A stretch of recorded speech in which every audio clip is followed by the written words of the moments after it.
রসুল সাল্লাল্লাহু সাল্লামের যুগে এখনকার মতো মাদ্রাসা ছিল না, সাহাবীরা মাদ্রাসা ছাড়াই ইসলাম শিখেছিলেন।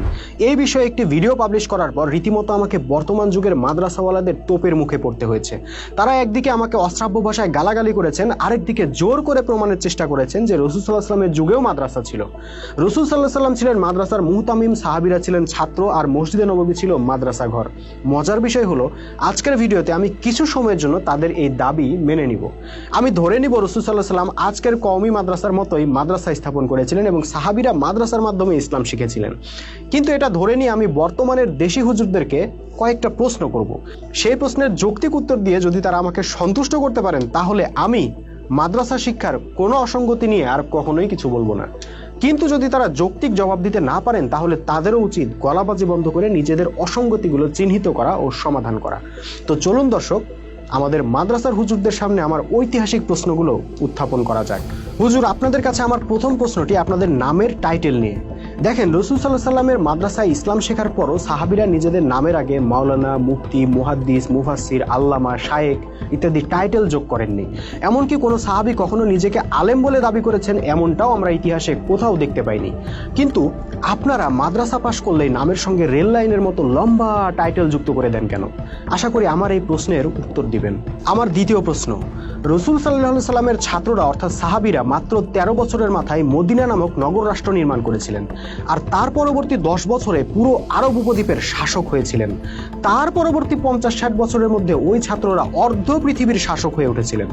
আর এই যুগে আপনাদের মাদ্রাসায় 15-20 বছর পড়াশোনা করে যারা বের হয়, তারা রাষ্ট্র, রাজনীতি, অর্থনীতি, সমরনীতি, জ্ঞান, বিজ্ঞান, প্রযুক্তি ইত্যাদি কিছুই জানে না।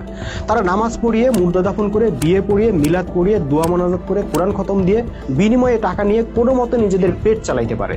রাসূলুল্লাহর মাদ্রাসার ছাত্রদের সঙ্গে আপনাদের ছাত্রদের এই আকাশ পাতাল ব্যবধানের কারণ কি? আশা করি উত্তর পাবো। আমার তৃতীয় প্রশ্ন, রসুল সাল্লাল্লাহু সাল্লামের কাছ থেকে ইসলাম শেখার পর তার ছাত্ররা একের পর এক যুদ্ধের ময়দানে ছুটে যেতেন দেশকে রক্ষার জন্য, ঈমান রক্ষার জন্য। আর আপনাদের ছাত্ররা মাদ্রাসা থেকে বের হয়ে একের পর এক ওয়াজ মাহফিলে ছুটে যান বড় অঙ্কের হাদিয়া কামাইয়ের জন্য। সাহাবীরা ইসলামের জন্য নিজেদের সমস্ত সম্পদ অকাতরে দান করে দিতেন। যেমন তাবুক অভিযানের আগে আবু বকর রাদিয়াল্লাহু আনহু তার সমস্ত সম্পদ আল্লাহর রাস্তায় দান করে দিয়েছিলেন। ঘরে একটা ঝাড়ু পর্যন্ত রেখে আসেননি তিনি। আর আপনাদের ছাত্ররা টাকা ছাড়া নামাজের ইমামতিও করতে চায় না। ওয়াজ মাহফিলে তাদের আধা ঘন্টা বক্তব্য শোনার জন্য মোটা অঙ্কের টাকা অগ্রিম পরিশোধ করতে হয়। কোনো কোনো বক্তা আবার হেলিকপ্টার ছাড়া যাতায়াত করেন না। তাদের ওয়াজ শোনার জন্য সাধারণ মানুষ চাঁদা দিয়ে হেলিকপ্টার ভাড়া করতে বাধ্য হয়। সুতরাং প্রশ্ন ওঠে, রসুলের মাদ্রাসার ছাত্ররা এত দিনদার ছিলেন, কিন্তু আপনাদের মাদ্রাসার ছাত্ররা এত দুনিয়ালোভী কেন? কি শেখালেন আপনারা? আমার চতুর্থ প্রশ্ন, এটা ইতিহাস যে রাসূলুল্লাহ সাল্লাল্লাহু আলাইহি সাল্লামের শিক্ষাঙ্গনে নারী পুরুষ সবার অংশগ্রহণ ছিল। মসজিদে নববীতে এমন কোনো নামাজের জামাত ছিল না, এমন কোনো সমাবেশ ছিল না, এমন কোনো খুতবা ছিল না যেখানে নারীরা উপস্থিত থাকেননি। কিন্তু আমরা ইতিহাসে এমন ঘটনা দেখতে পাই না যে রাসূল সাল্লাল্লাহু আলাইহি সাল্লামের ছাত্রদের মধ্যে কোনো নারীর শ্লীলতাহানির ঘটনা ঘটেছে বা কোনো অশ্লীল ঘটনা ঘটেছে। নাউজুবিল্লাহ। কিন্তু হুজুর, আপনাদের মাদ্রাসাগুলো থেকে প্রায় প্রতিদিনই ছাত্র বলাৎকারের অভিযোগ আসে কেন? রসুলের ছাত্ররা ইসলাম শিখে এমন রিপুজয়ী মহামানব হয়েছিলেন যে বাসর ঘরে বউ রেখে যুদ্ধে গিয়ে শহীদ হয়েছিলেন। আর আপনাদের মাদ্রাসায় ছোট ছোট শিশুরাও শিক্ষকের লালসা থেকে নিরাপদ থাকতে পারে না। তাহলে রসুল সাল্লাল্লাহু আলাইহি ওয়াসাল্লাম কোন ইসলাম শিখিয়েছিলেন আর আপনারা কোন ইসলাম শেখাচ্ছেন? আমার পঞ্চম প্রশ্ন, রাসূলুল্লাহর সেবায় সার্বক্ষণিক নিয়োজিত ছিলেন একজন বালক সাহাবী, তার নাম আনাস ইবনে মালিক রাদিয়াল্লাহু আনহু। 10 বছর রাসূলুল্লাহর সেবা করার পর এই সাহাবী বলেছিলেন রাসূলুল্লাহ তাকে কোনো কারণে কোনো দিন কঠোর কথা বলার তো প্রশ্নই ওঠে না, এমনকি কখনো একথাও বলেননি যে আনাস তুমি এটা কেন করেছো বা এটা কেন করনি। অথচ আপনাদের মাদ্রাসাগুলোতে ছোট ছোট শিশুদের শেকল দিয়ে বেঁধে রাখা, উল্টো করে ঝুলিয়ে রাখা, বেত দিয়ে পিটাতে পিটাতে মেরে ফেলা, শরীরে গরম ছ্যাঁকা দেওয়া ইত্যাদি অভিযোগ প্রায়ই উঠে থাকে। রসুলের মাদ্রাসায় যা কল্পনাও করা যেত না, আপনাদের মাদ্রাসায় সেটা অহরহ ঘটছে। এর কি ব্যাখ্যা দিবেন আপনারা?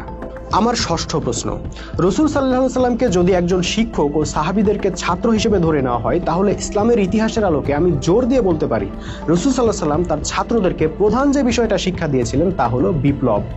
তার শিক্ষা পেয়ে সাহাবীরা এমন বিপ্লবী যোদ্ধায় পরিণত হয়েছিলেন যে মাত্র 60-70 বছরের মধ্যে অর্ধেক পৃথিবীতে আল্লাহর দ্বীন প্রতিষ্ঠা করতে পেরেছিলেন। সেই সাহাবীরা যদি আরো কয়েক বছর আয়ু পেতেন, তাহলে হয়তো বেশি দিন লাগতো না, তারা পুরো পৃথিবীতে আল্লাহর সত্য দ্বীন প্রতিষ্ঠা করে ফেলতেন।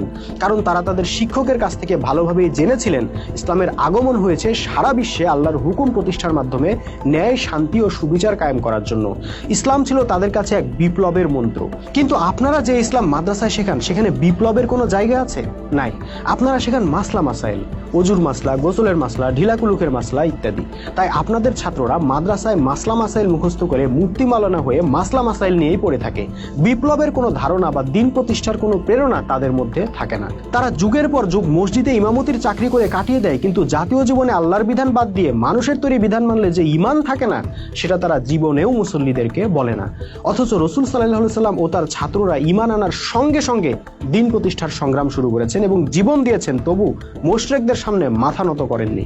এখন আপনারাই বলুন, রাসূল সাল্লাল্লাহু আলাইহি সাল্লাম যদি মাদ্রাসা বানিয়ে থাকেন আর সাহাবীরা যদি সেই মাদ্রাসার ছাত্রই হয়ে থাকেন, তাহলে সেই মাদ্রাসার ফলাফলের সঙ্গে আপনাদের কওমি মাদ্রাসা বা আলিয়া মাদ্রাসার ফলাফল মিলে না কেন? রাসূল সাল্লাল্লাহু আলাইহি সাল্লামের শিক্ষার ফলে মাত্র ৬০-৭০ বছরের মধ্যে পৃথিবীর মানচিত্র পাল্টে গেল। রোমান পারস্যের মতো সুপার পাওয়ার মাটিতে মিশে গেল।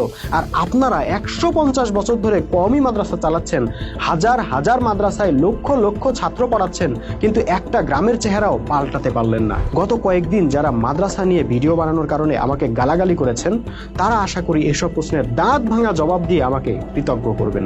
প্রিয় দর্শক, আজকের মতো এখানে বিদায় নিচ্ছি। দেখা হবে পরবর্তী ভিডিওতে। সে পর্যন্ত সবাই ভালো থাকবেন, সুস্থ থাকবেন। আল্লাহ হাফেজ। সালামু আলাইকুম রহমতুল্লাহি ওয়া বারাকাতুহু।